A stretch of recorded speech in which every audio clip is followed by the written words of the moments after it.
Welcome. You've arrived on a quiet night, one that smells of wet earth, rusted gates, and something old that refuses to stay buried. Tonight's stories come from places where the rain never really stops. Cemeteries half sunk in mud, headstones whispering through the fog, and tunnels where water drips down like a slow heartbeat in the dark. These aren't ghost tales told around a campfire. They're the kind you remember when you're alone, when you hear something move under the ground, and tell yourself it's just the rain. Most people listen to these stories and move on. But if you're still here when they end, you'll understand why that's not so easy. Before we start, tell me, what time is it where you are right now? And where are you watching from? Type it in the comments, so when the lights flicker, I'll know exactly where to find you. You might want to leave a light on for this one. Here are tonight's encounters. The rain had already soaked through my jacket when I heard it. That voice. It wasn't loud, not at first. It was like a whisper under the rain, sliding between thunder cracks. My name drawn out slow, Eli.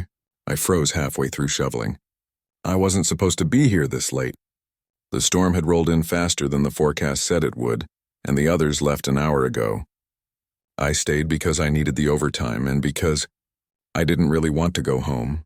The cemetery at night isn't peaceful. It's alive in the worst kind of way. Every raindrop sounds like movement. Every gust of wind brushes the back of your neck just wrong. The lightning throws everything into flashes. Rows of headstones, black puddles, the old crypts with doors that look too small for any normal body. Eli. There it was again. I dropped the shovel. The sound came from the new section, the one we'd opened after the flood last year. Fresh soil, uneven ground. The graves there still looked raw, like the earth hadn't accepted them yet. My heart was pounding so hard it hurt. The voice wasn't echoing from the trees or the path. It was beneath me. Hello? I said before my brain could stop me. My voice cracked, almost swallowed by the storm. Who's there? Nothing. Just rain, then thud. From under the ground. A hollow, dull thump like someone knocking from inside a box. I staggered back, slipping in the mud. My breath came fast and short. The thud came again. Once, twice, then a dragging scrape. No, I whispered. No, no, no. Lightning flashed, and I swear I saw the soil move. Just a shiver, but enough to make the water run in strange rivulets over it. Like something was pressing up from beneath, I ran. I didn't even grab the shovel. I made it halfway to the caretaker's shed before I stopped. Soaked, shaking, breath catching in my throat. That's when I saw the light.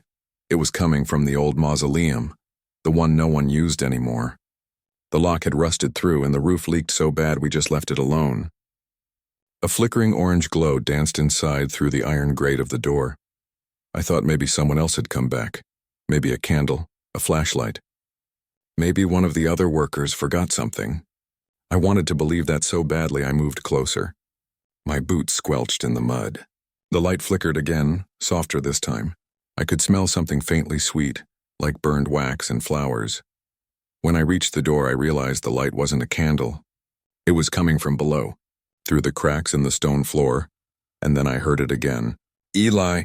My knees almost gave out. The voice wasn't muffled anymore. It sounded like someone right beneath my feet, like they were whispering through the stone. Please, it said. Please don't leave me here. I don't know what made me do it. Maybe guilt. Maybe the way the voice sounded. Human.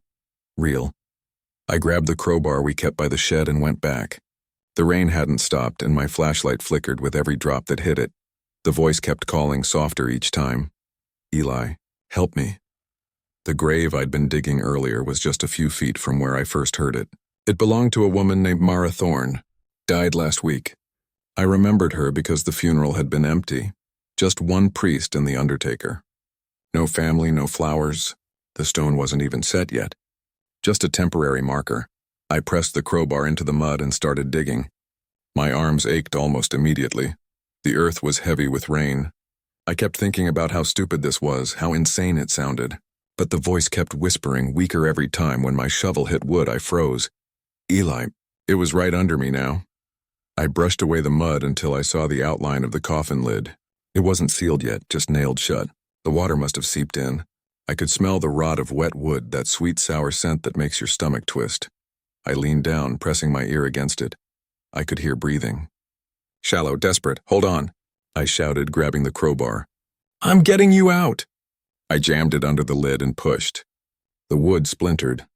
Mud splashed up, mixing with my sweat and rain. The lid creaked open, just a crack, enough for air to hiss out. Then the breathing stopped. I froze, my heart in my throat. The world went completely silent. No rain, no thunder, nothing. Just that silence that feels wrong, and then a whisper so close it brushed my ear. I'm behind you. I spun around so fast I fell backwards into the open grave. The flashlight dropped beside me, its beam cutting through the rain in a wild circle. There was no one there, no footprints, no movement.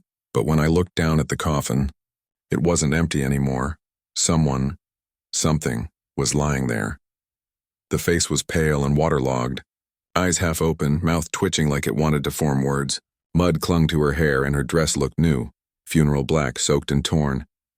Mara, I whispered, her eyes moved. They rolled toward me. I scrambled to climb out, but my boots slipped in the mud. My hand brushed her shoulder, ice cold. I felt it twitch under my fingers and the smell hit me.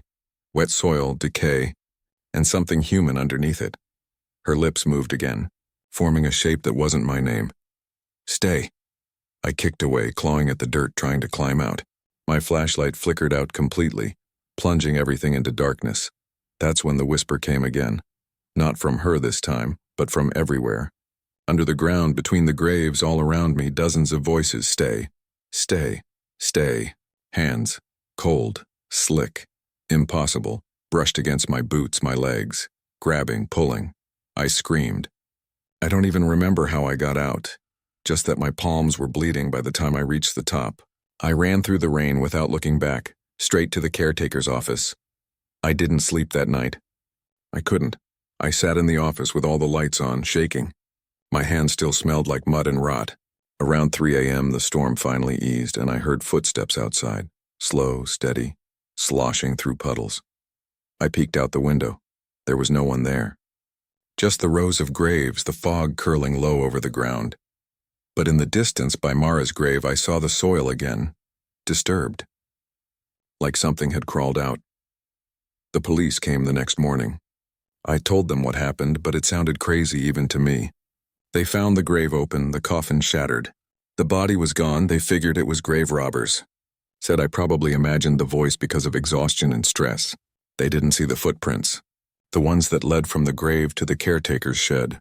Bare feet, small dragging. I quit that day. Packed up and left town. But last night it started raining again. I woke up around 2 a.m. to the sound of water against my window. And something else. A whisper. So soft I almost convinced myself I dreamed it. Eli. I turned on the light. The window fogged from the inside. Someone had drawn a word into the condensation with a finger. Stay. The first time I saw her, it was raining hard enough to blur the world into moving water. Streetlights flickered through the downpour like dying fireflies, and every step I took squelched against the soaked path that wound through the cemetery. I wasn't supposed to be there that late. The grounds closed at 9, but I was still finishing the drainage checks, making sure the newer graves didn't flood. The storm had rolled in fast, cold, mean. I remember thinking it felt heavier than normal, like the air itself didn't want to move. That's when I saw her. She was standing at the far end of the cemetery, just past the old oak tree that leaned sideways over the fence line, a girl in a black raincoat, hood up, face hidden. She was motionless, just standing there, one arm at her side, the other holding what looked like a small black umbrella. At first, I thought maybe she was visiting someone's grave, maybe too late for the caretaker to notice, but it didn't make sense. Nobody visited during storms like that. The place floods fast, and there wasn't a single car in the lot when I walked in. I yelled out to her, my voice nearly lost under the rain. Hey, we're closed. You need to go. She didn't move. The wind picked up, pushing rain sideways. I raised my flashlight, cutting a thin beam through the sheets of water. It hit her square in the chest, but the light didn't reflect. It just absorbed. Like her coat drank it up, I took a step forward. My boots sloshed in ankle-deep water. Ma'am, you can't be here. Then she turned, not a full turn, just her head. I couldn't see her face, but her chin tilted slightly, enough for me to catch the edge of her cheek under the hood. Her skin looked pale against the black fabric. Lightning flashed behind her, and for half a second, I thought I saw two shadows, one hers, one taller, standing too close behind. But when the thunder rolled and I blinked, she was alone again. I told myself I was tired, soaked, seeing things. I turned to head back toward the caretaker's office, but something stopped me. Footsteps. Not behind me. Beside me. The sound of slapping water, like someone walking just a few paces to my right, matching my speed. I swung my flashlight that way, but there was nothing. Just graves and rain and the faint ripple of water pooling around marble. When I turned back toward where the girl had been, she was gone. No figure. No umbrella. No footprints, just the faint smell of wet roses. I didn't sleep that night. Every time I closed my eyes, I saw the shape of her standing by that oak tree, head tilted, face hidden. By morning, the storm had passed and the cemetery looked calm again, cleaned by the rain. I walked the grounds early, half hoping to find some sign of her, half hoping I wouldn't. Near the tree, I found something small caught between the roots. A button, black, plastic, broken clean down the middle. It looked like it had been torn off in a hurry. I pocketed it, telling myself it probably belonged to someone from a funeral last week. But that night, the dream started. In the dream, I was back in the cemetery. Rain everywhere. My flashlight kept flickering, and every time it came back on, she was closer. First by the tree, then by the graves, then right in front of me, dripping wet, her hood still low over her face. And every time she whispered something I couldn't quite hear. A name, maybe mine. By the third night, I stopped brushing it off as stress. I told Tom, the other caretaker, what I'd seen. He laughed at first. Rain plays tricks on you, man. I swear I've seen my own shadow moving in this place. But when I showed him the button, his smile faltered. He looked at it too long before handing it back. Throw that away, he said. Don't keep things you find here. That should have been my first warning. A week passed. No rain, no dreams. I almost convinced myself it was over. Then Friday came. The clouds rolled in right before sunset, black and low. Thunder rumbled far away, but the air was still, too still. The kind of stillness that presses against your ears like the world is holding its breath. Tom had already gone home. I stayed behind waiting for the rain to start before heading out. I don't know why, habit maybe. When it finally came, it came fast. One moment, dry wind. The next, a curtain of water. I threw my jacket on and grabbed the flashlight. As soon as I stepped outside the caretaker's shed, I saw her. Same place, same coat, same impossible stillness. She was standing near the oak again, just like the first night. Only this time she wasn't alone. Someone else was there, an old man maybe. I could only see his back. He was kneeling in front of her, his head bowed. I shouted over the rain. Hey, you both can't be out here. Neither of them moved. I splashed my way closer, the flashlight beam cutting through the rain in jerks as it flickered. The closer I got, the colder the air felt, like stepping into a freezer. My breath fogged in front of me. When I reached the fence line, the man was gone. Just gone. The girl stood alone again, water streaming down her coat. She raised her head slightly. I couldn't see her eyes, but I felt her looking right at me. And then she spoke. Her voice was low, almost lost under the storm. Do you still have it? What?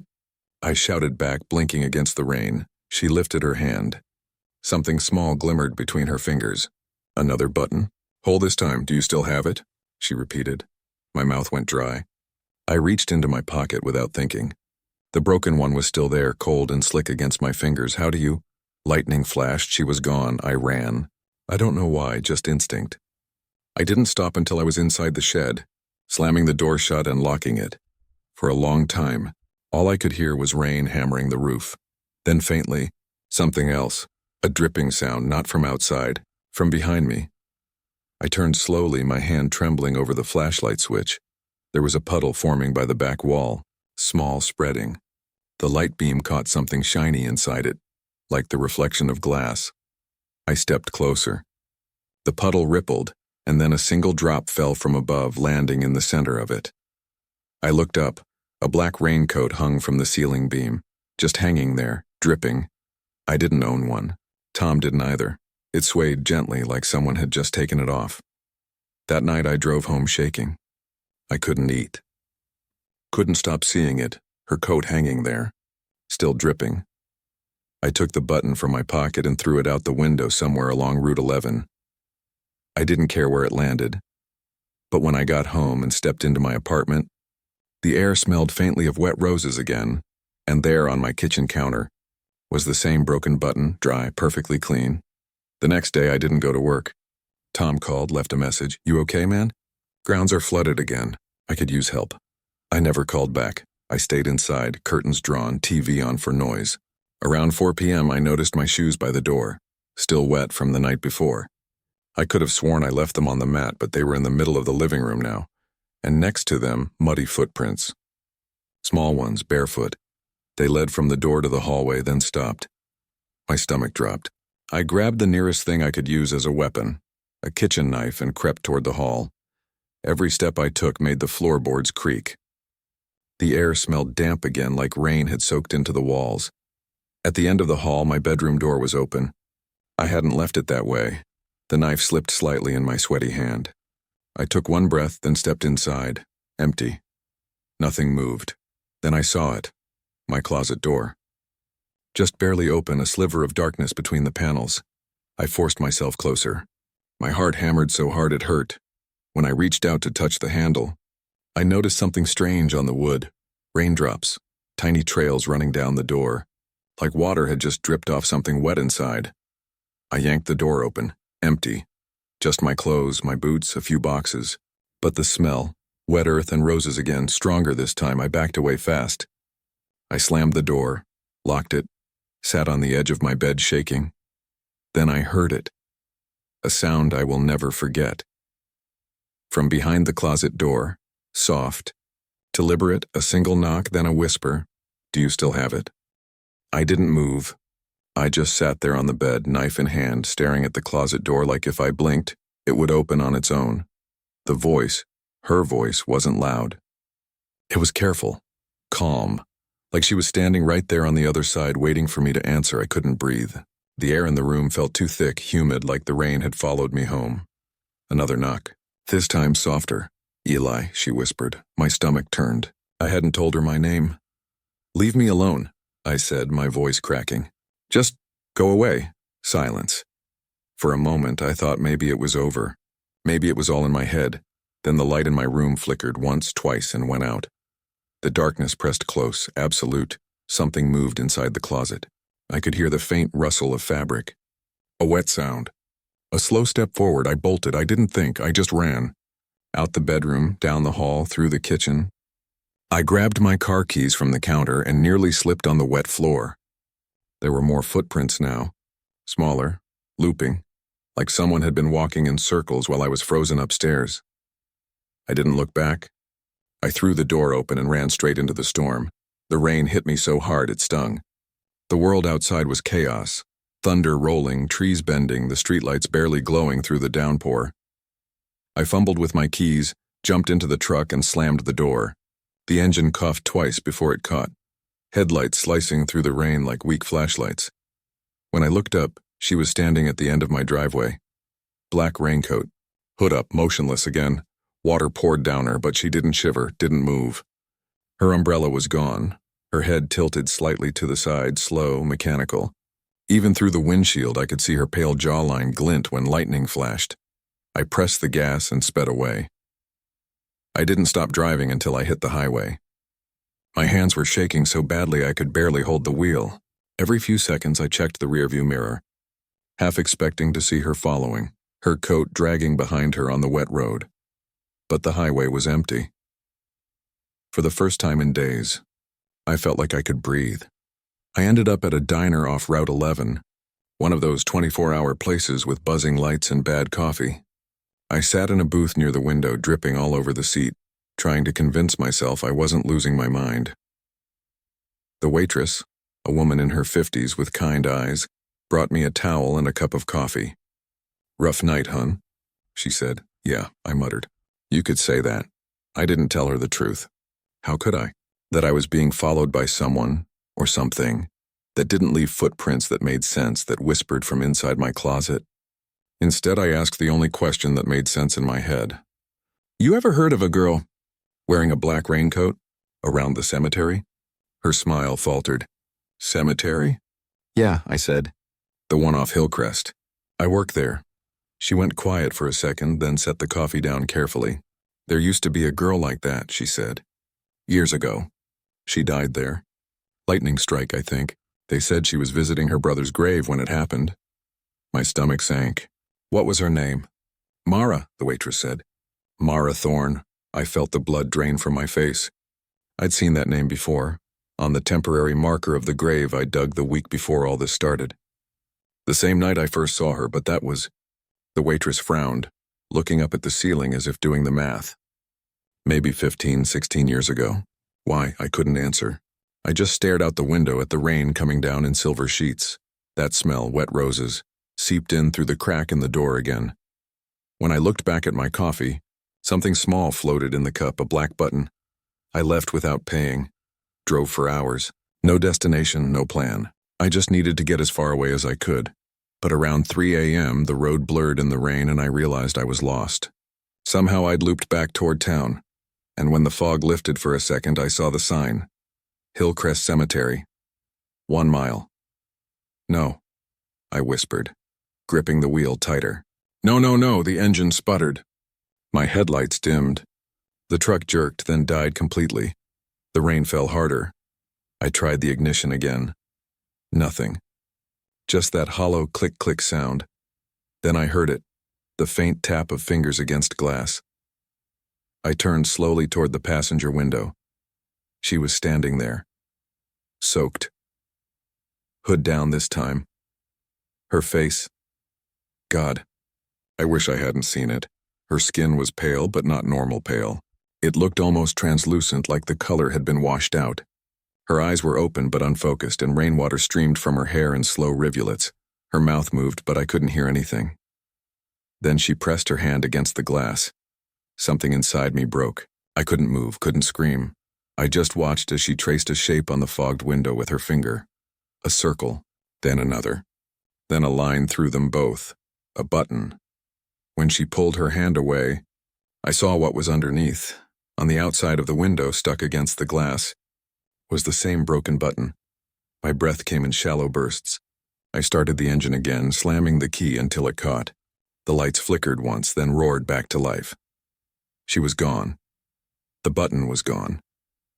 But the smell, roses and wet dirt, filled the cab.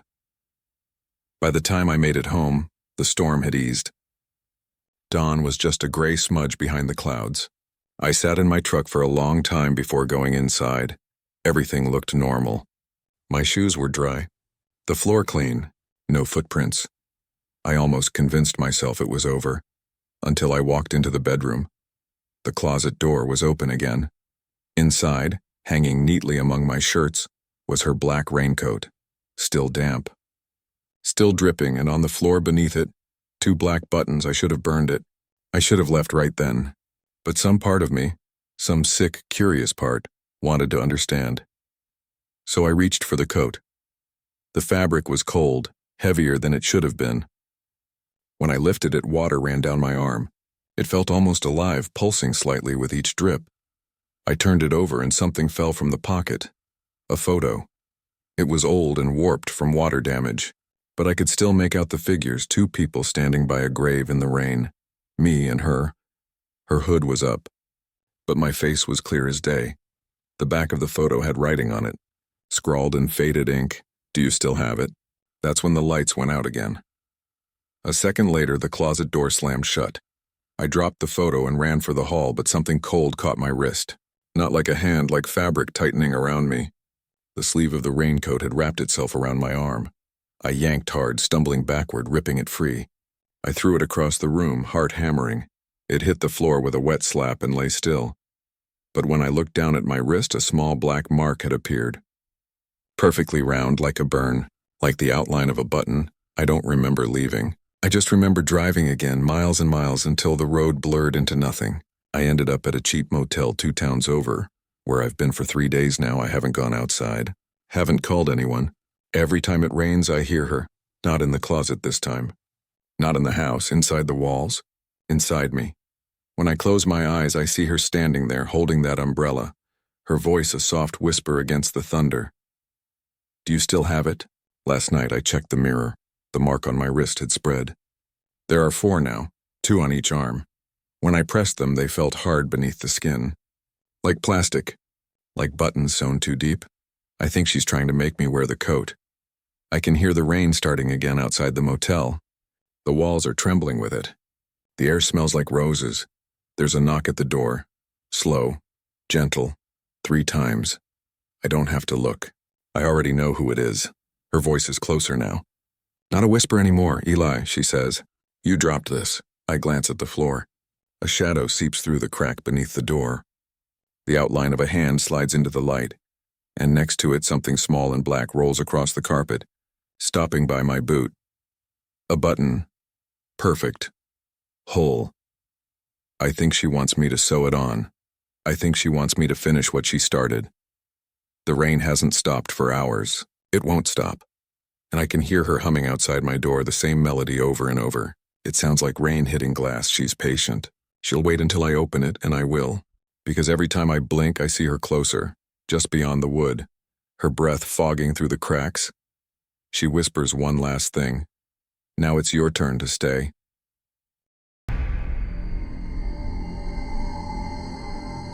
The first time I used the key, I didn't think it would work. It looked too old. Iron blackened with rust, teeth worn smooth from time. I found it at the bottom of a drawer in the caretaker's office, wrapped in a handkerchief that smelled like earth and oil. There was a tag tied to it in faded handwriting. Do not use after sundown. I laughed when I read it, thought it was some old superstition from the guy who worked here before me. But that night, when I locked the front gate, the tag kept flashing in my head. Do not use after sundown. I should have listened. The cemetery was quiet in the way that only places full of the dead can be. Not silent, never silent. You always hear something. The wind through the trees, the drip of water from the crypt roofs, the creak of soil settling over coffins. I was making my last round with a flashlight when I noticed the smallest mausoleum, plot 47, had its door open an inch. That door never stayed open. I'd locked it 100 times before. The lock was stiff but solid, so I pulled out the ring of keys still dripping from my jacket pocket and tried every one I had. None of them fit. Then I remembered the one in the drawer, the iron one. I went back to the office, grabbed it, and brought it to the crypt. When I slid it into the keyhole, it fit like it had been waiting for me. It turned without a sound, and the door opened by itself. Inside smelled like old metal and candle smoke. The air was damp, heavy. My flashlight beam shook as I swept it across the stone walls. There were names carved into them. Old ones, dates long before the cemetery's records began. Some of the letters were still sharp. Others had worn down to smooth scratches. A single coffin sat in the center. Iron bolts, no dust. And there, carved into the lid, the caretaker's debt. I don't know why, but I reached for the lid. The second my hand touched the metal, the air changed. It got colder, like all the warmth had been sucked out of the room. The flashlight flickered. Then I heard it, a whisper right behind my ear. Lock it back. I spun around, light shaking across the walls, but no one was there. Just the open doorway behind me, black and wet from rain. I stepped back fast, tripped over the threshold, and dropped the flashlight. When I picked it up again, the coffin lid was slightly open, only an inch, but enough to see what was inside. Not a body, keys, hundreds of them. Rusted, tangled together like vines piled deep. They shifted and something beneath them moved. I slammed the door shut, shoved the key in the lock, and turned it until it clicked. Then I ran. I didn't sleep that night. Every time I closed my eyes, I heard that soft metallic sound, the rattle of keys brushing against each other. In the morning, I convinced myself it was exhaustion, hallucination, nothing more. But when I got back to work, the first thing I saw was the crypt door, locked, same as I'd left it, but the tag on the iron key had changed. The words had smeared. Only one was clear now. Debt. That night I dreamed of the door. I was standing in front of it holding the key, rain pouring down my back. The lock was glowing faintly red, like metal right before it melts. Someone behind me whispered, "Every key opens 2 ways." When I woke, my bedsheets were damp with mud, and on the nightstand lying beside my wallet was the iron key. I didn't go back for 2 days. Tom covered for me, didn't ask questions. But on the third night, the guilt got to me. I couldn't stop thinking about what I'd seen. The pile of keys, the whisper, the movement underneath. I told myself I'd seal the crypt for good.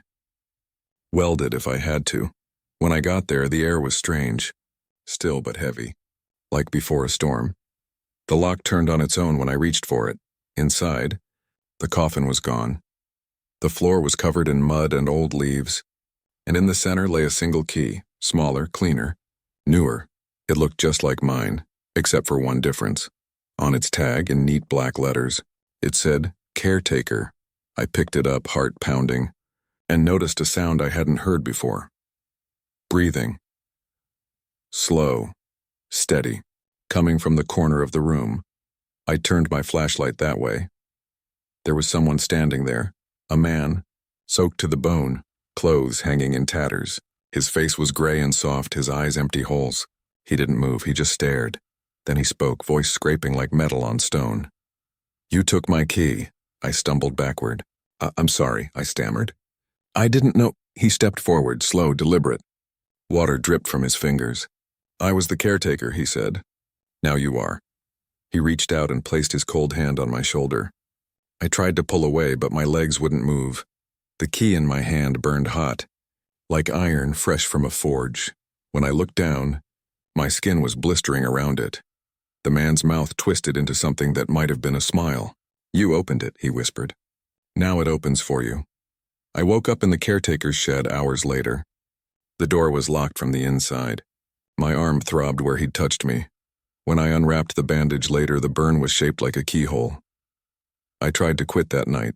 Drove to the city, stayed in a cheap motel. Didn't tell anyone where I went. But I couldn't escape the noise. Everywhere I went. I heard it, the faint jingle of keys in my pocket, even when I wasn't carrying any. Yesterday, Tom called. He said the crypt door was open again. Asked if I had the key. I told him no. I threw it into the river the night I left. He went quiet for a long time. Then he said something that made my blood freeze. "There was another one inside," he said. "It had your name on it." I didn't answer him. I hung up, packed my things, and sat in my car. I was about to leave when I noticed something glinting on the passenger seat. The iron key. Perfectly dry, the tag was new. Fresh ink. Night shift begins. The teeth of the key were wet with rust. When I picked it up, I heard the whisper again. Soft, like breath against my ear. "Lock it back." I dropped it and stumbled out of the car. But the sound didn't stop. It followed me. Metal scraping, locks turning. Doors creaking open. When I looked back at the cemetery gates, they were open wide, waiting. And there, just beyond them, stood the old caretaker smiling, holding a ring of keys that jingled softly with every breath of wind. He raised his free hand and pointed at me. "Your turn," he said. The gates swung shut behind him. "I'm writing this from the office now." The keys on the desk beside me. I can't leave. Every door I try to open leads back here. Outside, the crypts are glowing faintly under the moonlight, like something breathing under the stone, and I can hear the locks clicking one by one, opening in sequence like someone turning them from the inside. I think I understand it now. The key doesn't just open doors, it opens them, and once you do, they never close again. The lights just went out. There's someone outside the office door. I can hear the keys jangling softly, moving closer. I don't need to look. I know who it is. He's come to collect. I still have the key in my hand. It's warm now, beating. And on the tag, the words are changing. Letters rearranging themselves slowly, bleeding through the paper. "Welcome, caretaker."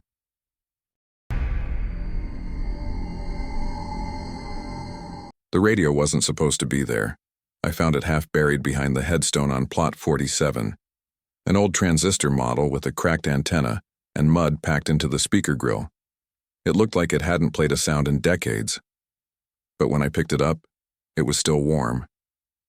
The rain had just started that night, thin and steady, tapping against the leaves. I was making a sweep after a small funeral, one of those quiet services with no family, just the priest and a name carved in stone. Plot 47. Lucas M. Hart, 1962-1999. I remember because the priest whispered something strange as he left. May he rest this time. I didn't ask. I just packed up the chairs and stayed behind to make sure the ground didn't sink too much from the rain. That's when my shovel hit metal. I thought it was a tin can or something left behind. But when I pulled it up, it was the radio, caked in dirt, dials frozen with rust. I almost tossed it out. Then, from somewhere deep inside it, I heard a faint hum. I brushed the speaker off with my glove, and the hum turned into static. Then a voice broke through. "Don't leave yet." I nearly dropped it. The words were faint, distorted by static, but I was sure I heard them. "Who's there?" I said, my breath visible in the cold. The radio hissed, then went quiet. I turned. The dial, though it barely moved, and another burst of static came, followed by that same voice. "Male. Slow. Ground's too wet tonight, isn't it?" My heart thudded once hard. That was exactly what I'd said to myself out loud not 2 minutes ago. I shut the radio off and set it on the gravestone, but it clicked back on by itself. "Don't go," the voice said. "Please." I backed away, flashlight trembling in my hand. "This isn't funny," I said. The static grew louder, then settled into soft white noise, and underneath it, faintly, I heard breathing, slow, rhythmic, like someone sleeping. Then, between two bursts of static, a whisper. "I hear you too." I left it there and went home early, soaked and shaking. That night, I couldn't stop thinking about it. The voice, the timing, how it seemed to answer me. At around 2 a.m., I woke to the sound of static again. I followed it to the living room, and there it was, the same radio, sitting on my kitchen counter, dripping mud onto the floor. I never brought it home. The volume knob moved on its own, rising slowly until the static filled the room. I reached for it, but before I could turn it off, the voice returned. "Don't leave me in the ground again." I froze. "Who are you?" I whispered. The static thinned for a moment, and through it came a breathless, low voice. "You already know." The lights flickered once, twice, and then the radio went dead. The next morning, I brought it back to the cemetery. I didn't even try to explain it to anyone. I just knew I needed it gone. When I reached plot 47, the ground looked different. The soil was turned over, fresh, like someone had dug it up again during the night. I dropped the radio on the grave and stepped back. My boots sank into the wet ground. The static buzzed faintly again just for a second. Then it spoke. "You shouldn't have come back." I stumbled away, nearly tripping over another grave.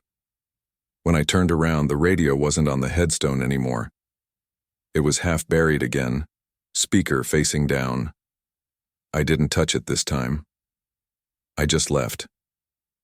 But that night, the static followed. Me home again, through my phone, my TV, even the power lines outside. Every channel I turned to, every frequency I tried, I'd hear pieces of words, sentences breaking apart. Ground, wet, again. "You can hear me now. Stay."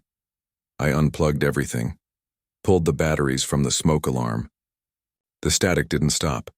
It was like it was inside my head now. By the third day, I started digging into old records. I found out who Lucas Hart was. Caretaker before me. Died 25 years ago. Cause of death. Electrocution. Lightning strike. Right there in the cemetery. Plot 47. His personal belongings list included 1 damaged portable radio. That night, I went back one last time.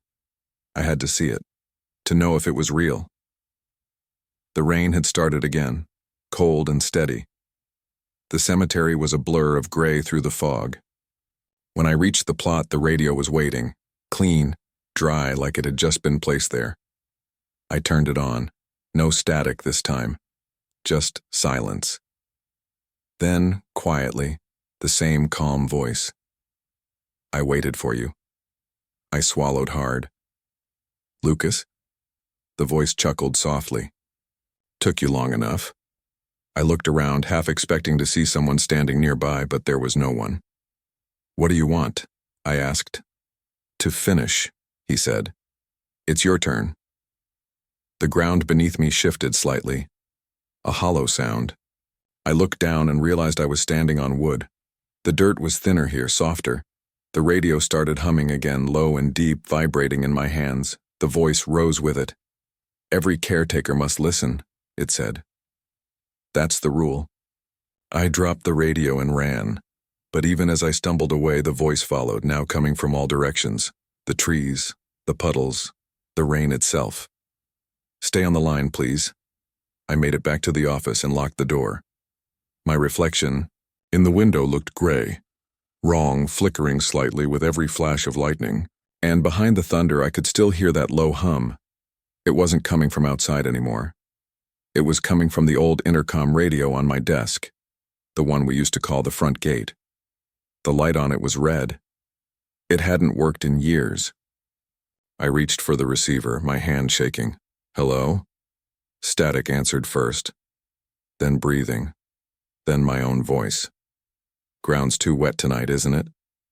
I dropped the receiver, but it swung on its cord, tapping against the desk, still whispering. Then the lights went out.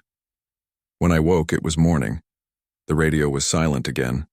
Everything looked normal, except for the mud on my boots and the dirt under my fingernails. I checked the cemetery cameras later that day.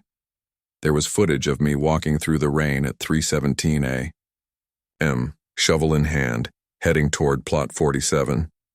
But the feed cut out before I reached it. When it came back on, the grave looked freshly closed again, and the radio was gone. It's been 3 nights now.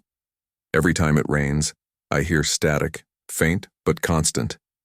My phone rings once at 2:14 a.m., no caller ID, and when I answer, I hear only breathing. This morning there was a small package outside my door. Inside was the old radio, clean, dry. The dial set to 47.0 FM. It turned on the moment I touched it. And this time the voice wasn't Lucas's, it was mine. "Ground's too wet tonight, isn't it?" Then faint laughter. And underneath it, another voice, calm, patient, close. "Your shift begins now." The moment the floor cracked beneath me, I thought it was just the thunder shaking the crypt. But then the ground gave way completely and I fell straight into the dark. I hit something soft, wet soil, rotten wood, and pain shot up my spine. The flashlight slipped from my hand, rolling somewhere out of reach. For a few seconds, I just lay there, coughing up dust, the echo of the fall ringing in my ears. Then I heard Mason shouting from above, "Dude, are you okay?" His voice was distant, warped by the storm outside. I think so," I yelled back. "Just get some light down here." But the only answer I got was another roll of thunder and the sound of water dripping, slow, steady. That's when I realized how deep I was and how cold. We'd broken into the cemetery for a YouTube challenge. 24 hours locked in a haunted graveyard. It was Mason's idea, not mine.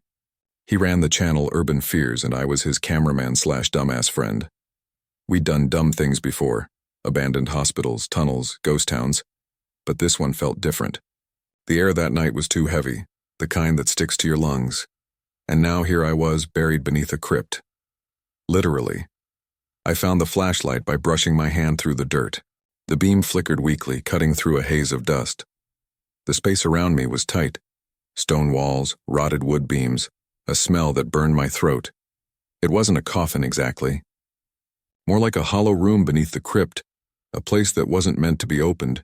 Something about it felt wrong. The air was still, yet it felt like it was moving against me, like something was breathing in the dark. "Hold on, bro," Mason yelled again, his voice muffled. "I'll get the rope." "Just hurry," I shouted back, my own voice echoing against the stone. I aimed the flashlight upward, expecting to see the hole I'd fallen through. But there wasn't one, just a smooth ceiling of packed earth, like it had sealed itself back up. Panic set in fast. My breathing turned short and sharp, fogging up the beam. I pressed my hand against the wall, looking for a crack. A weak spot, anything. That's when I felt it. Something brushed against my leg, just a faint touch at first, like a thin cord sliding across my jeans. I froze, shined the flashlight down. Nothing, just mud and broken planks. Then it moved again, around my ankle this time, firm, cold, like fingers. I kicked hard, screaming. the beam of light jerking wildly. Mud splattered my face. "Mason! There's something down here." The only response was rain hammering the stone above me. Then, faintly, his voice, "Hold on, man. I'm trying to—" The radio cut out. The light caught something near the far wall, something buried halfway in the dirt. A hand, no, not a hand, a glove, an old one, leather, blackened by rot. Fingers curled like they'd been clenched for years. I crawled closer, gagging from the smell, damp, earthy, like mold and decay. The glove was attached to an arm, the arm to a shoulder, and then I saw the face, or what was left of it, skin gray and paper-thin, jaw half-collapsed. The body was half-sitting up, like it had died reaching for the surface. There was something written on the wall behind it, letters scratched deep into the stone.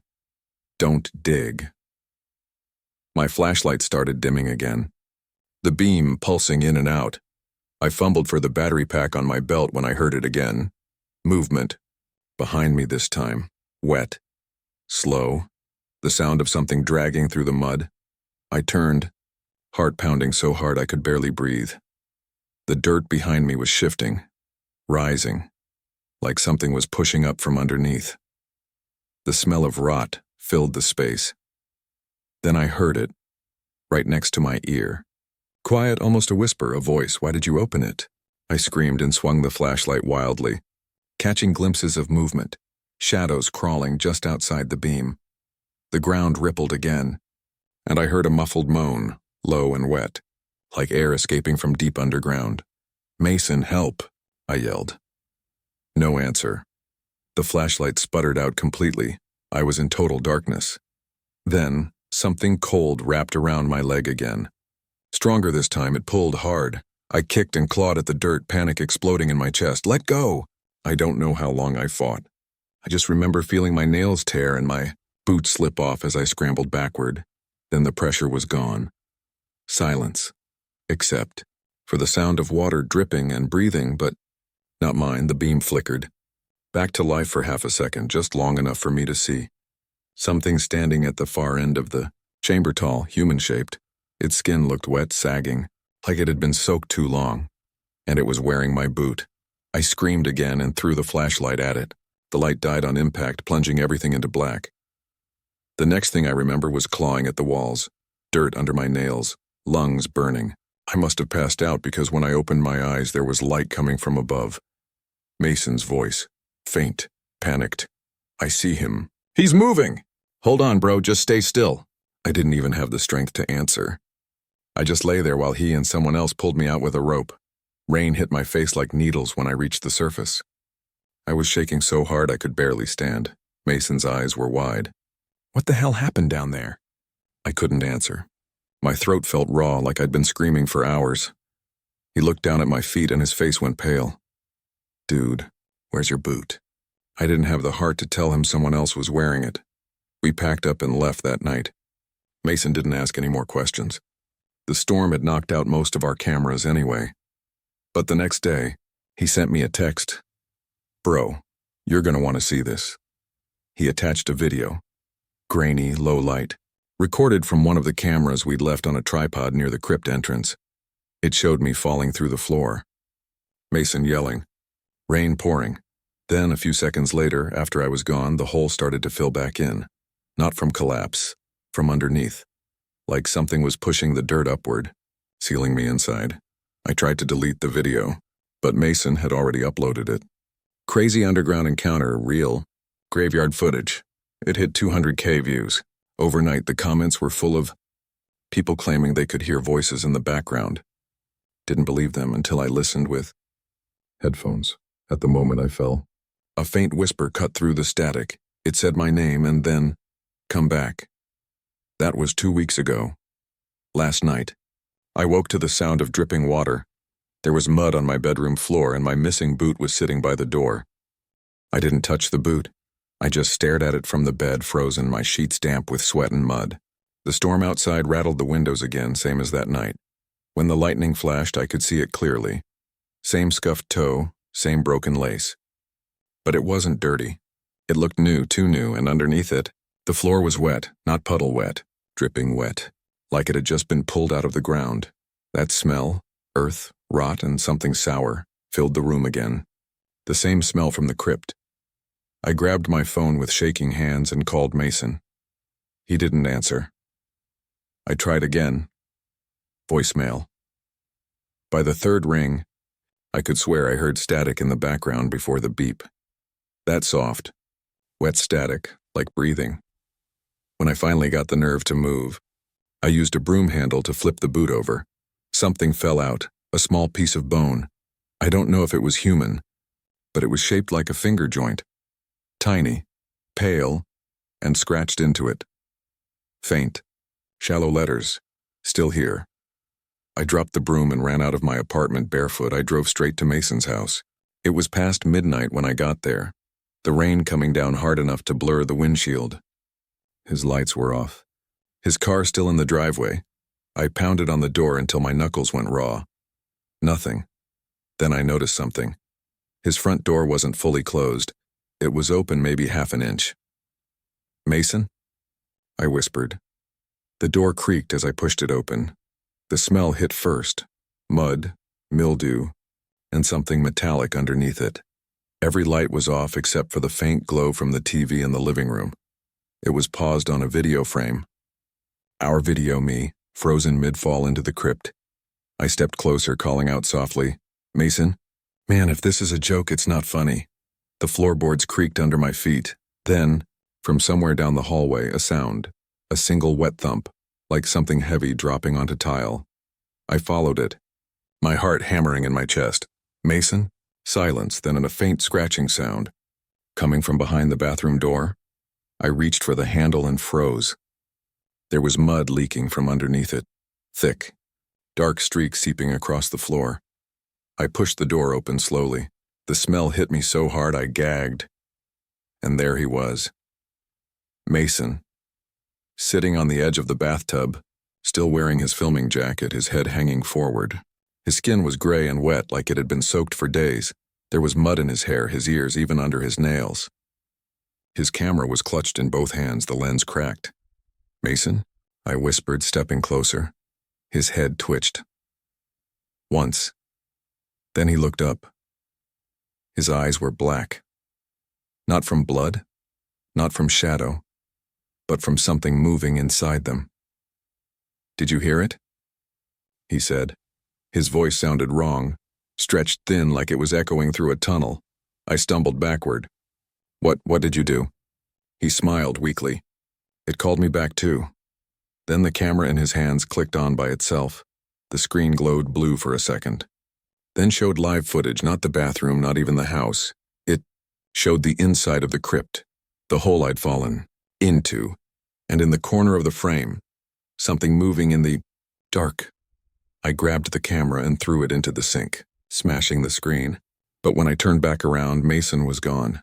The tub was empty, full of muddy water swirling down the drain. My reflection in the mirror behind it flickered, like the light was struggling. And then, in the reflection, behind me, I saw him standing at the end of the hall. "Mason," I whispered. But he wasn't looking at me. He was staring at something just beyond me. I turned around. Slowly, the hallway was empty, but there were wet footprints leading away from where I stood barefoot, human heading, toward the front door. I didn't sleep that night. Sat in my car outside his house until sunrise, waiting for movement, for police lights, for anything. Nothing.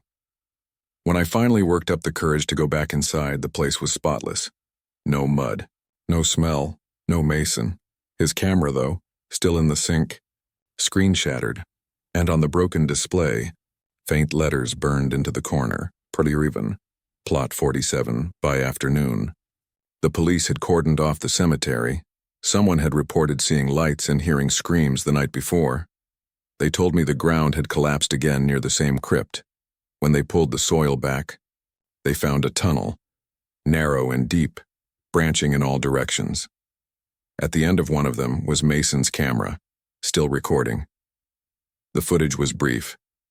It showed him walking through the tunnels, whispering my name, then faintly another voice behind him, whispering his, and finally, something touching his shoulder, before the screen cut to static. It's been 3 days since they closed the cemetery. I can't stop hearing it. The sound from that night. The wet dragging. The faint whisper. Sometimes it comes through the pipes when I shower. Sometimes through the walls, always that same voice, "Why did you open it?" I tried throwing the boot away again. Twice, first in the dumpster. Then in the river. It keeps coming back, always clean, always dry. And every time I find it, there's more mud under my bed. Last night I dreamed I was back in the tunnel. Except this time, I wasn't falling. I was crawling. The walls were close enough to scrape my shoulders, and the air was thick, wet. I could hear Mason ahead of me breathing, whispering something over and over. When I finally reached him, he turned around. His face was gone. Just smooth skin where his eyes and mouth should have been. But somehow I still heard him speak. "Tag, man. You're it." Then he touched my leg, and I woke up screaming. This morning, I found a fresh footprint by my bed. Bare, muddy, facing outward, like someone had been standing there, watching me sleep. There was a note pinned to the floor with a small bone shard. It said, "Come back. We're not done digging." I called the cops again. They searched my apartment, found nothing, no boot, no footprints, no note. The officer looked at me like I'd lost my mind. Maybe I have. But as he was leaving, he stopped by the door and frowned. "Hey," he said, pointing down. "You tracking mud in here from somewhere?" I looked. There were fresh prints again, leading away right into the hallway, and when we followed them, they just stopped, like the person had sunk straight through the floor. It's raining again now, hard. The storm feels the same as that night, the thunder shaking the windows, the smell of earth in the air. I can hear dripping again from somewhere under the apartment. And that static, soft, muffled, through the floorboards. It's louder every hour. I think the tunnels are underneath this place now. Or maybe they always were.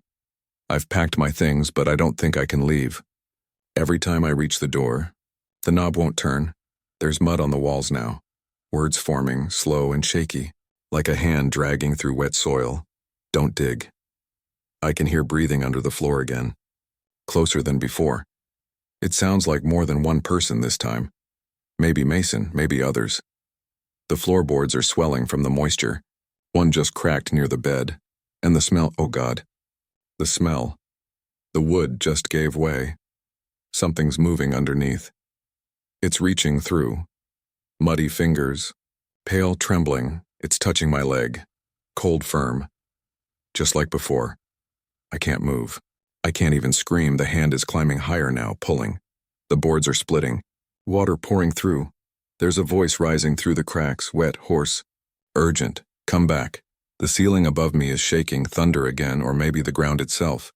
The light bulb flickers, then bursts. Everything's dark now, except for the faint blue glow from my phone on the floor. It just turned on by itself. Camera app open, recording. And in the reflection of the screen, I can see myself, half submerged already. Something's pulling me down, slow and steady, mud filling my mouth, my ears. My eyes, the last thing I feel before everything goes black, is a hand touching my leg and a whisper. Soft. Familiar. Mason.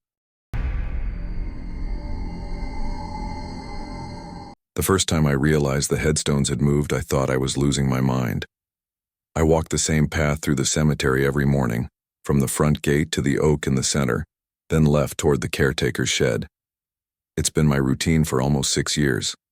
I know every name, every crack, every crooked stone on that path. But that morning something was off. The air felt heavy, the silence too deep, and the graves weren't where they were supposed to be. I stopped near the old iron bench by plot 19. The headstone that always leaned against the tree was gone. In its place was a newer one, marble white, name carved clean and sharp. Evelyn Cross, 1991-2024. I blinked. That wasn't supposed to be there. Plot 19 was empty yesterday. I'd mowed it myself. I knelt down, brushed the wet grass with my fingers, and felt the edge of freshly turned soil. Someone had buried this overnight. No funeral, no paperwork, no notice. And the worst part, I knew that name. Evelyn Cross. She was my neighbor. Still alive yesterday. I pulled out my phone, hands shaking, and checked her Facebook. Her last post was from last night, a photo of the rain, captioned, "Storm's getting wild. Feels like the ground's breathing." That was less than 12 hours ago. I checked the caretaker's records in the shed. No new entries. The last burial was 3 days ago. When I looked back out the window, I froze. The headstone that had been right outside, the one for William Hart, 1943-2002, was gone. Completely gone. In its place was another. My flashlight caught the engraving just enough to read it. Lucas Ward, 1987-2025, my name, my birth year, and a date I hadn't lived yet. I dropped the flashlight. It clattered against the concrete floor, beam rolling across the wall. I ran, out of the shed through the rain, straight for the front gate. But the path wasn't right anymore. The oak tree wasn't where it was supposed to be. The path curved left instead of right. The gate wasn't even visible, just more rows of stones stretching out into the fog. My breath came out in short, sharp gasps. The more I ran, the less familiar everything looked. It was the same cemetery, same walls, same graves, but rearranged, like someone had picked it up and set it back down wrong. I tried calling the grounds manager, then the cops, then anyone. No signal, just static. The rain was heavier now, cold and relentless. I stopped near the large statue at the far edge of the property, an angel with broken wings, to catch my breath. And that's when I noticed something else. There were footprints in the mud. Barefoot, small, leading away from a grave I didn't recognize. The stone had no name, just an inscription carved roughly into the surface. "Where you stand is not where you were." I followed the footprints, even though I didn't want to. They wound between rows of crooked stones disappearing behind the chapel. That's where I saw the first one. A coffin, half above ground, soaked from the rain.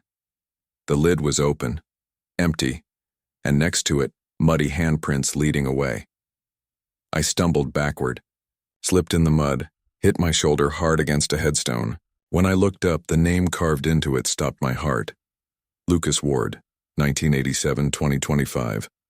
Again, the same stone, same engraving, same date. Only now it was here, deeper inside the graveyard. I looked behind me. The headstones had shifted again. In the rain and fog, I could hear soft scraping sounds like stone dragging against stone, moving, rearranging. I started running again, but it was like being in a maze that kept changing. Every turn looked different. Graves I passed seconds ago were gone, replaced by new ones. The angel statue appeared twice in different directions, and then a voice, soft, close. "You shouldn't have stayed." I spun around, but there was no one, just a faint shape moving between the graves, human-sized, pale, slipping in and out of the fog. I shouted, "Who's there?" The voice came again, this time from behind me. Too late. I turned. Nothing. Then a whisper, right against my ear. "Your place is ready." Something touched my shoulder. I screamed and swung my flashlight. The beam caught a face for a split second before vanishing into darkness. It looked like me. Same eyes, same clothes, covered in dirt up to the neck, and smiling. The world spun. I ran again, not even knowing which way was forward anymore. Every few steps I'd glance back. That thing was always just behind me. Every headstone I passed now bore my name. Every single one, different years, different dates, but all of them ending the same way. 2025. I tripped over a root and hit the ground hard. My flashlight flew from my hand and went out completely. I lay there trying to catch my breath, mud soaking into my clothes. And then I realized something else, and the ground beneath me wasn't solid. It was soft, loose, freshly dug. The smell of wet soil filled my nose. I rolled to my side and pushed myself up, my hands sinking deep into the dirt. And when I looked down, my fingers brushed wood. A coffin lid with my name carved into it. I screamed and scrambled backwards, slipping again and again in the mud until I hit another headstone. This one had a photo embedded in it. I almost didn't look. But when I did, my stomach turned. It was me. Same jacket, same flashlight, same terrified face. The caption beneath the photo read, "Found October 18th, 2025. Presumed accidental fall." I looked up, shaking my head, whispering, "No, no, no." The rain was pounding so hard it felt like it was pushing me down, and in the distance, over the sound of thunder, I heard it again, that grinding, scraping noise. The cemetery was moving, literally shifting around me, inch by inch. The earth trembled under my hands as graves slid across the mud, headstones twisting, realigning, forming a circle around me. I ran again, clawing through the mud, slipping, gasping, trying to find the edge. But there was no edge anymore. The gate was gone, the walls gone. Just endless rows of graves fading into the fog. Then, a light, faint, flickering. The caretaker's shed. I sprinted toward it, every muscle screaming, feet sliding on the soaked ground. When I finally reached it, I slammed the door shut behind me, locked it, and collapsed against the wall. The shed was dark except for the glow from my phone. One notification, photo saved to camera roll. My hands trembled as I opened it. It was a picture of me, taken from behind, standing in front of a grave that read my name. Timestamp, 1 minute ago. The ground under the shed started to shake again. Tools rattled off the wall. Something was outside, scraping softly against the wood. Then a voice. Calm. Familiar. "You're late."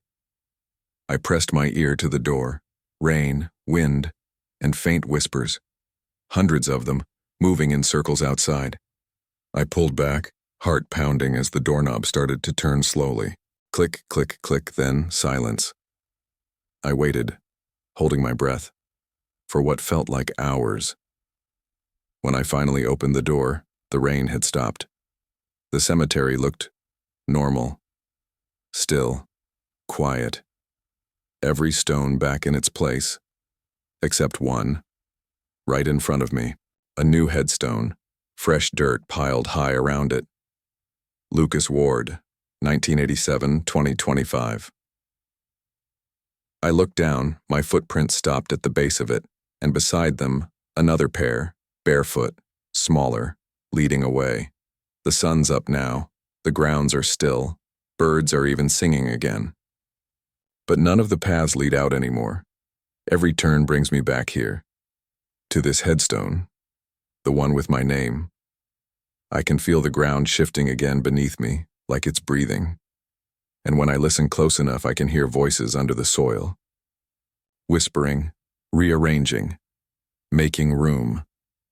I think the cemetery moves every night. I think it's alive. And this morning, it's almost done moving, because now the headstone's changed again. There's one new word carved at the bottom. Finally.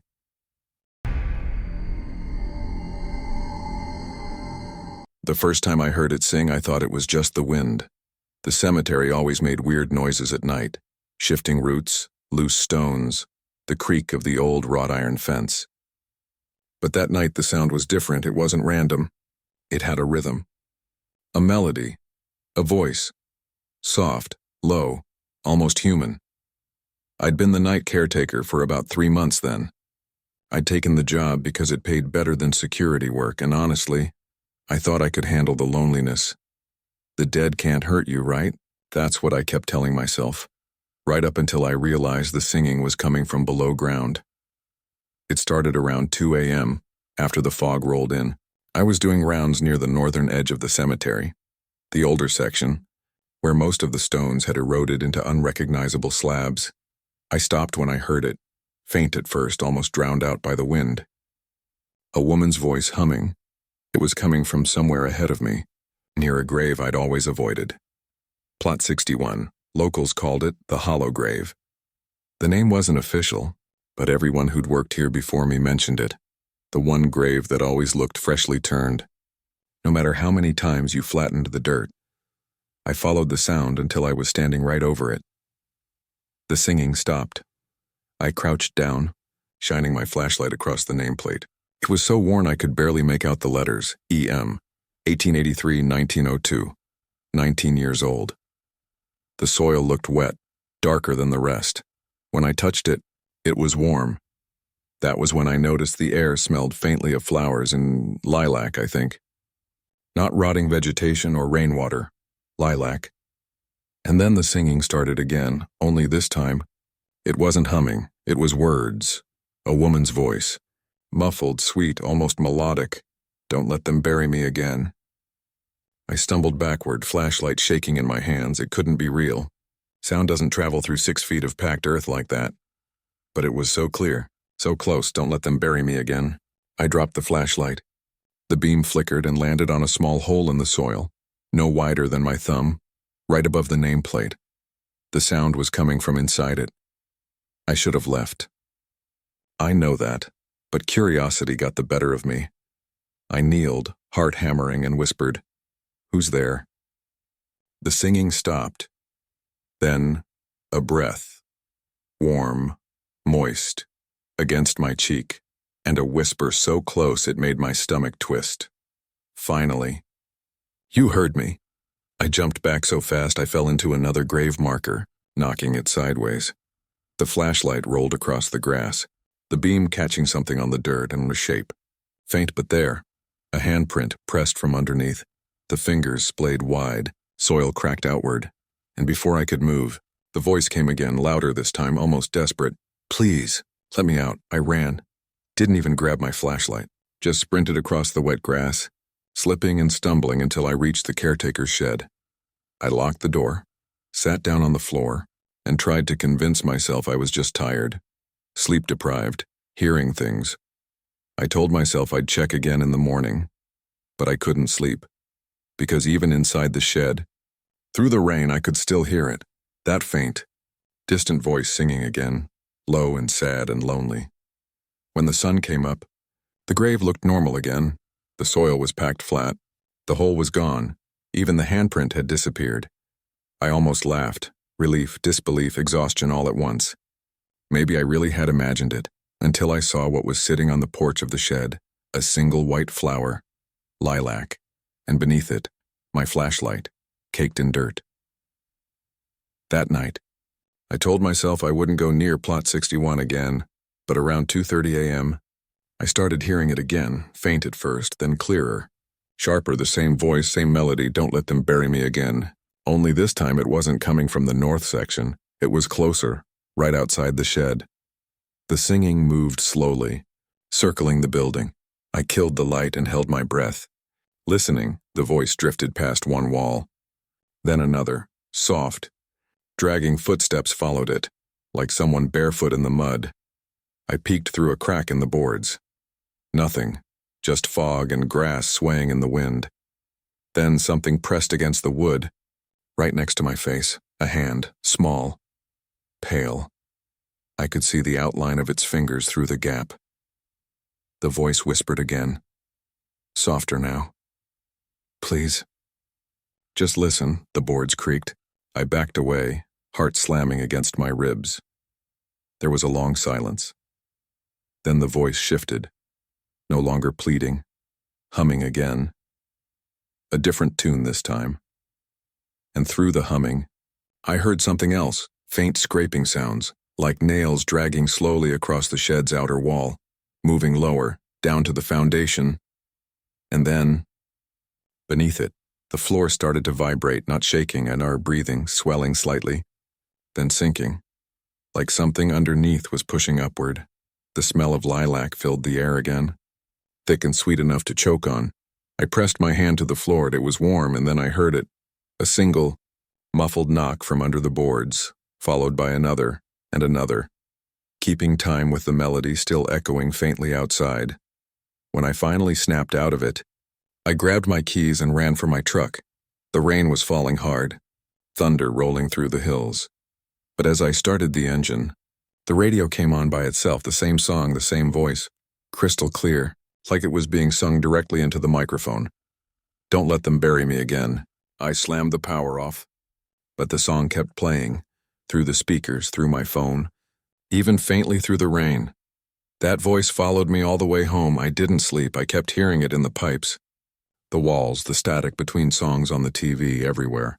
By morning, the voice had faded to a low hum, but there was something else now. A noise coming from my front porch. A soft scraping.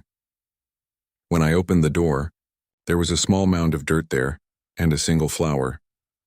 Lilac. That's when I called the cemetery supervisor and quit. I didn't care about the last paycheck. I just wanted out. He sounded confused when I told him why. He said Plot 61 had been empty for years, that no one named EM was listed in the cemetery's records at all. He even sent me a photo.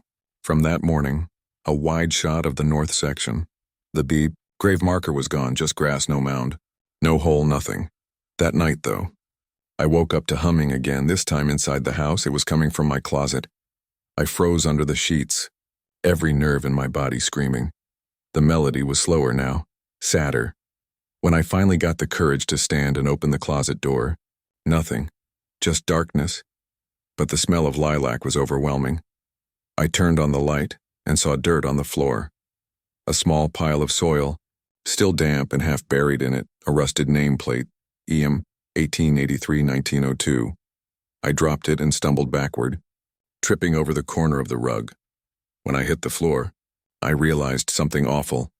The singing wasn't coming from the closet anymore. It was coming from underneath me, through the floorboards. That same soft voice, closer than ever. Please. Just one more song. I moved out the next morning. Didn't pack most of my stuff. Didn't tell anyone where I was going. But some nights, especially when it rains, I still hear it. The singing. Faint. Lonely. Following me wherever I go. And every time I check my porch, there's always the same thing waiting there. A single lilac flower. Fresh, wet, and still warm from the earth. The first time I saw the footprints, they led away from my bathroom. Wet, pale, and perfectly shaped.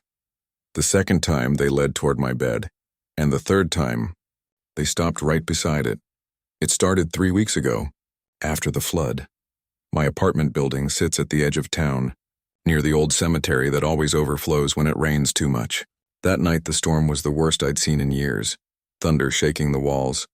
Rain hammering so hard I could barely hear myself think. I'd just finished mopping up a leak by the kitchen window when I noticed the water seeping under the bathroom door. At first, I thought the drain was backing up. But when I opened the door, the lights flickered. And for a second, I could have sworn the water on the tiles rippled outward, like something had moved through it. The light went steady again. The floor was empty, except for a single wet footprint. It was small. Barefoot, not mine. I live alone. I touched it with a paper towel. It was warm. I stared at the bathroom mirror, half expecting to see someone behind me.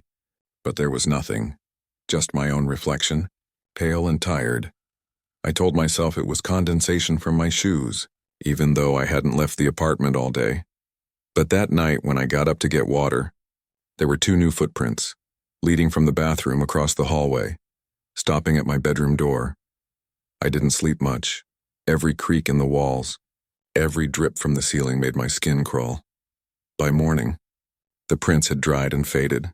I almost convinced myself I'd imagined them, until I checked the bathroom again. The floor was clean, but the mirror... There was a message written in fog, faint but clear. Where is he? I wiped it off immediately, heart pounding, but the moment I turned away, the words appeared again. Wetter, darker. Where is he? I left the apartment for the rest of the day. When I came back that night, I did something I'd never done before. I locked the bathroom door from the outside. The next morning, the door was open, and the floor was wet again. This time, the footprints started at the shower drain and led across the hall into the living room. They circled the couch, the coffee table, and stopped in front of the window. Right below it, pressed into the condensation on the glass, was the faint outline of a hand from the outside. I live on the 3rd floor. I called the landlord. He said maybe a pipe had burst, maybe the humidity was causing condensation to collect in weird places. I didn't mention the footprints or the message. I didn't want to sound insane, but that night, The power went out around 1 a.m., and I heard the sound. Dripping. Not from the ceiling or the sink, from the hallway. I got out of bed, grabbed my phone, turned on the flashlight. The beam caught the wet shimmer of footprints again. Fresh ones, leading away from the bathroom. The same small, pale feet, except this time there were two sets. They trailed side by side down the hall, curving toward the kitchen. The sound of dripping grew louder. When I reached the doorway, the footprints stopped in front of the fridge, and there, smeared faintly across the stainless steel, was another message, this time written with a finger. Found him. Then, below it, smaller letters. You're next. The smell hit me next. Wet earth. Rot, something old and heavy, like soil soaked too long. I backed away slowly, my phone shaking in my hand. Something creaked behind me, the sound of waterlogged wood shifting. I turned the flashlight around. For a split second, the beam caught something standing in the hall. A woman, drenched, hair hanging down over her face. Skin gray-blue like she'd been underwater for days. Her head tilted slightly, as if she was listening. Then she took one step forward. Her foot hit the tile with a soft, wet slap, and another footprint bloomed beneath her. I dropped the phone. The light rolled across the floor, and when I picked it up again, she was gone, but the footprints kept forming, one by one, leading toward me. I ran into my bedroom, slammed the door, and shoved my dresser against it. For an hour, I sat there listening to the wet sounds of feet pacing just outside, then silence, then dripping again, but this time, from above me. When I finally looked up, I saw it. Water dripping through a new crack in the ceiling, forming a small dark circle. The smell of rot filled the room. I grabbed my jacket and bolted out the door. Didn't stop until I was in my car. I drove all the way to my friend's house across town and stayed there till sunrise. When I went back the next morning, the entire ceiling above my bed had collapsed. The plaster and wood were soaked through, and right in the middle of the wet debris, a footprint, upside down, like someone had been standing above the ceiling, pressing down. The maintenance crew said a pipe had burst in the attic. They sealed the damage, patched the hole, said everything would dry out in a few days. But the night after, the dripping came back, and so did the footprints. I decided to record it. I set my phone camera to face the bathroom door overnight. At 2:11 a.m., the door opened on its own. No wind, no sound. Just the handle turning slowly. Water began pooling out into the hall. Then, wet footprints forming. 1, 2, 3, and then a fourth, smaller. Child-sized. They walked halfway down the hall and vanished mid-step. But the last frame of the video, when the light flickers, there's a reflection in the puddle. Two faces. One woman. One child, both staring directly at the camera. I moved out that week, found a small place across town. No leaks, no history. I thought it was over. For 2 weeks, everything was normal.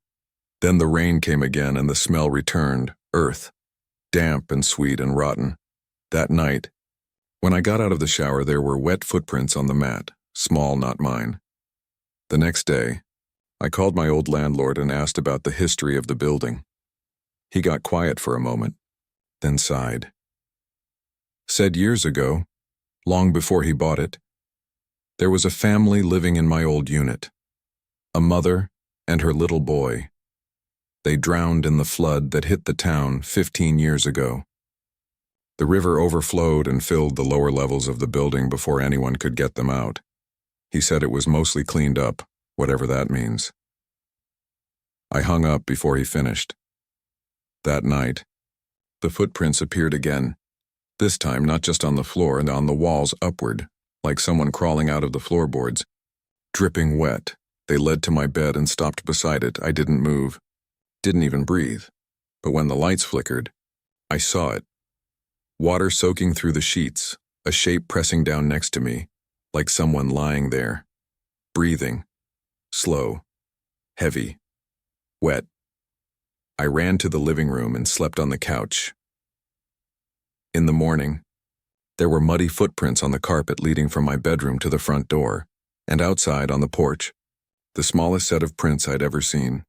Tiny, child-sized. Leading off into the rain, I called a priest. He didn't come. He said he'd heard stories about that area. I didn't push, but that night, I packed everything I owned and drove to a motel an hour away. When I took my shoes off and went into the bathroom, I froze. There were already footprints on the tile, wet, small, fresh. I left the water running in the sink all night so I wouldn't hear the dripping. Didn't sleep. Around 3 a.m., I looked at the mirror. Condensation from the shower had fogged it up completely. Then words appeared slowly, like a finger tracing through the mist. He's safe now. And below it, thank you. I didn't move. Didn't breathe. Just stared as the words slowly faded away. When the steam cleared, I noticed something else on the floor behind me. Wet footprints again. But this time, leading out the door. Not in. I checked out at dawn. The motel clerk asked if I'd spilled something. Said the room smelled like rain and dirt. I told him no. Paid and left. I've moved twice since then, no more leaks. No footprints. No dripping. But every time it rains, I still smell it, that damp, heavy scent of river mud and lilies. And sometimes, when I wake up in the middle of the night, I swear I can feel it again. A soft, wet hand on my ankle, not pulling, just holding, like it's making sure I'm still there. The locals told stories about him long before I moved here.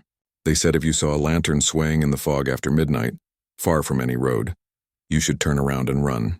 Because it wasn't someone looking for help. It was him. The lantern man. I used to laugh about it.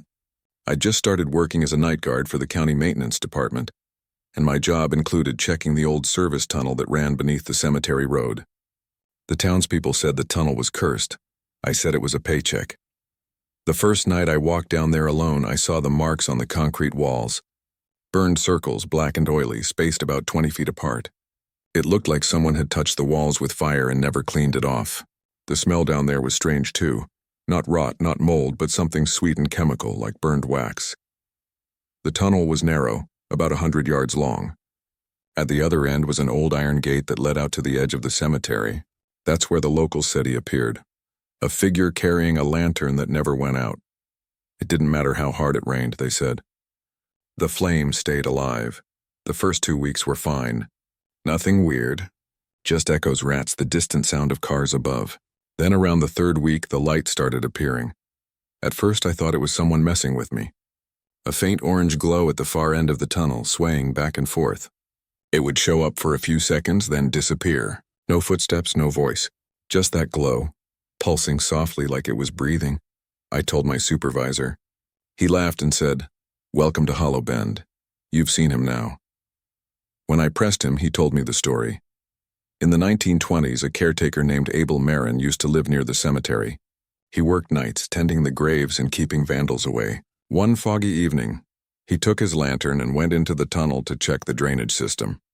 He never came out. They found his body days later, half buried in silt near the far exit, lantern still burning beside him. They said if you go down there after midnight, you can still see the flame moving in the dark, Abel looking for a way out. I didn't believe any of it.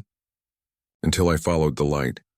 It was close to 1 a.m., the fog thick enough to taste. The tunnel was colder than usual, my breath white in the beam of my flashlight.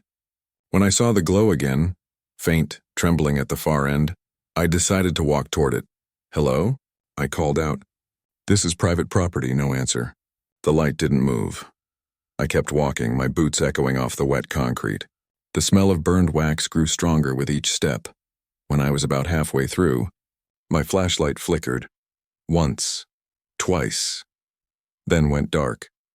I smacked it, cursed. Tried my phone light. Nothing. Only the lantern glowed now. Brighter. Closer. I stopped moving. The flame swayed gently like someone was walking with it. But there were no footsteps. No sound at all. The hair on the back of my neck stood up.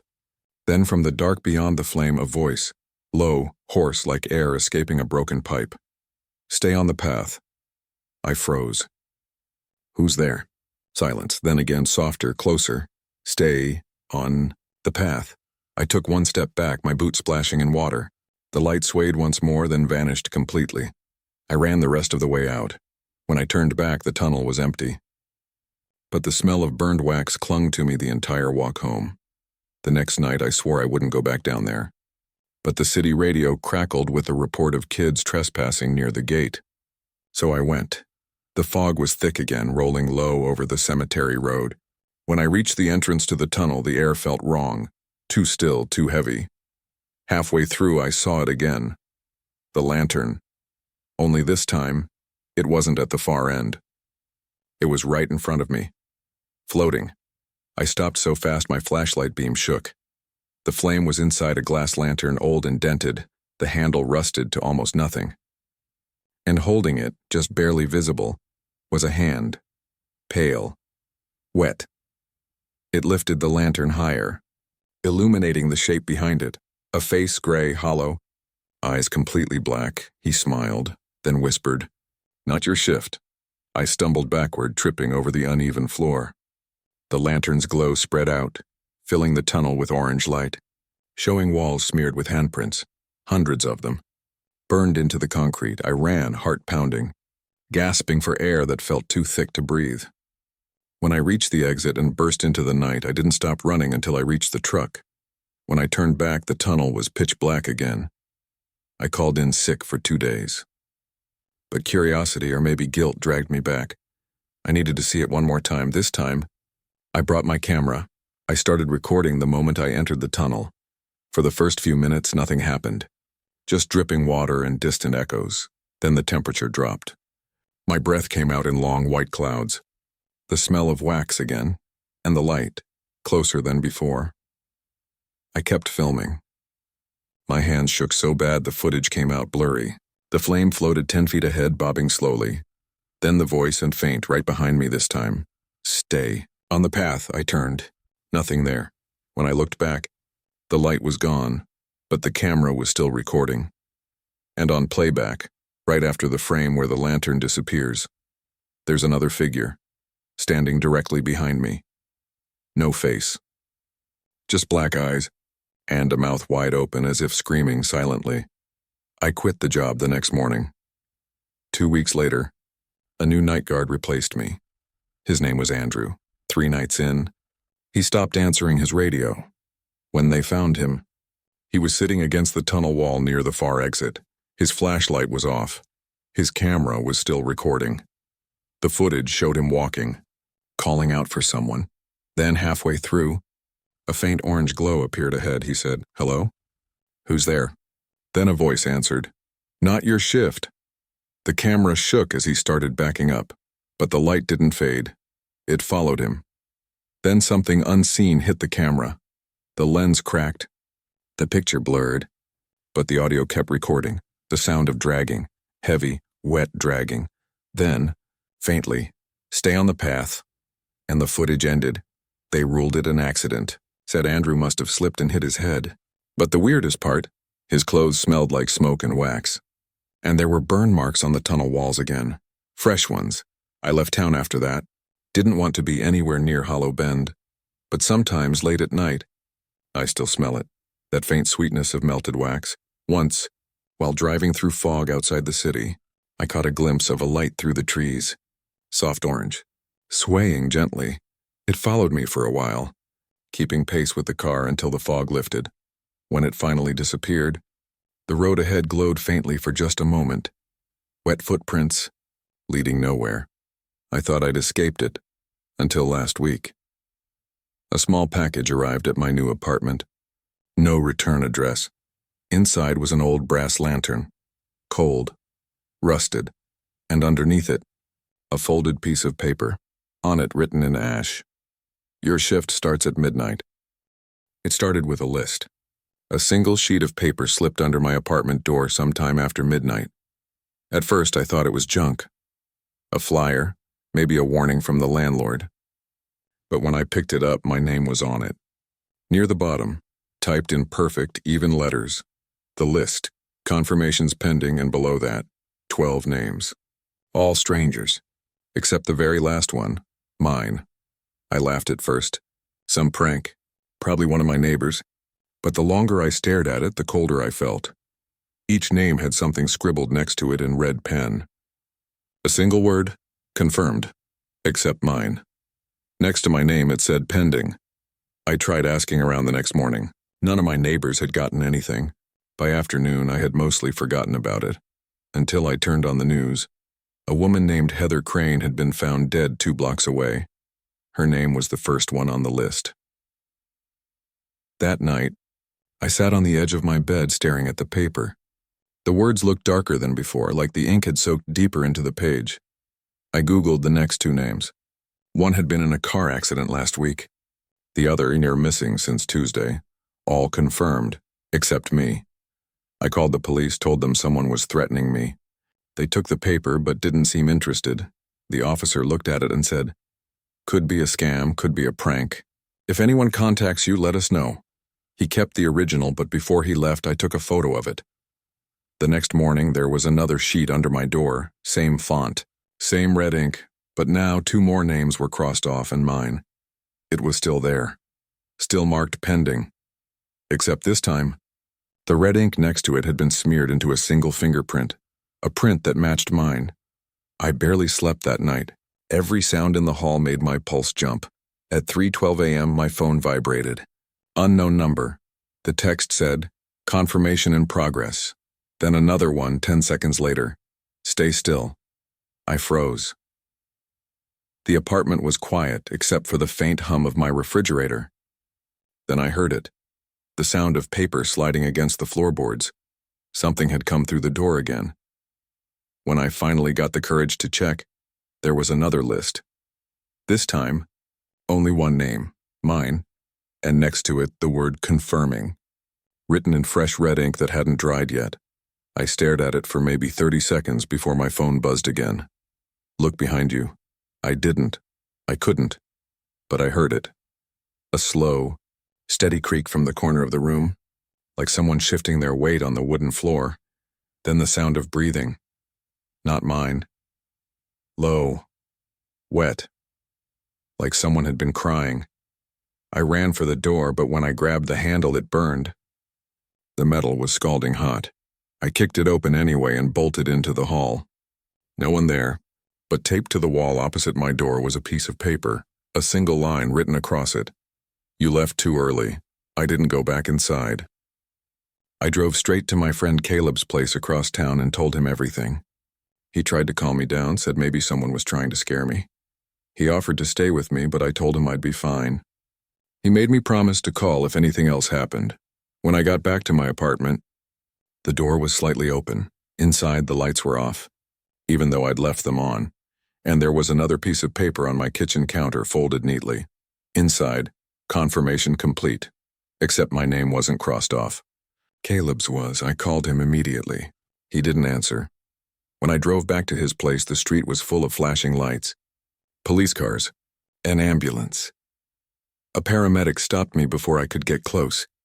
He said they'd found someone inside the apartment. No signs of struggle. No cause of death yet. When he asked if I knew him, I couldn't speak. I just stared at the black body bag they were wheeling out. That night, I tore every paper, deleted every photo. But when I woke up, there was another list on the floor, a new one, freshly printed. My name was still there. But this time, it wasn't pending, it said last. I called the police again. They came, searched, found nothing. No prints, no camera footage of anyone near my door. The officer handed me his card and said, "If it happens again, call right away." He left. And the moment the door closed, I saw it, another piece of paper lying where he'd been standing.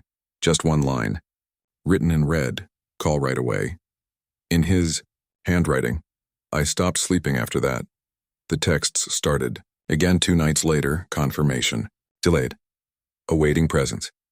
Return home. I'd been staying in motels, moving every few days, but somehow the lists kept finding me. Always under the door. Always before dawn. The last one was different, though. No names, just a blank sheet, near and at the bottom, a single red handprint. Mine. That was 3 nights ago. Last night I woke up to the sound of footsteps outside my motel door. Soft, deliberate. like someone pacing back and forth. I didn't move, didn't breathe. Then slowly the footsteps stopped, and the doorknob turned. I reached for my phone. No signal. The lock clicked once, twice, then silence. A piece of paper slid under the door. I waited until the footsteps faded before crawling forward to grab it. Same font, same red ink, just one line this time. Thank you for your patience. And at the very bottom, a single word appearing as I watched, as if being typed in real time. Confirmed. I looked up. The peephole was glowing faintly red. Something on the other side was shining light straight through it. A lantern, maybe. Or a phone. But when I leaned closer, the light blinked once and went out, and in that half-second of darkness, I saw a reflection in the glass, not mine. Someone, standing just inches away, smiling, holding a piece of paper. That was last night. It's 11:59 p.m. now. I haven't moved from this chair since sunset. Every sound in this room feels too close. I can see the gap at the bottom of the motel door from here. The floor beneath it is black and still, but I know what's coming. The paper always arrives at midnight, and when it does, I think my name won't be on it anymore.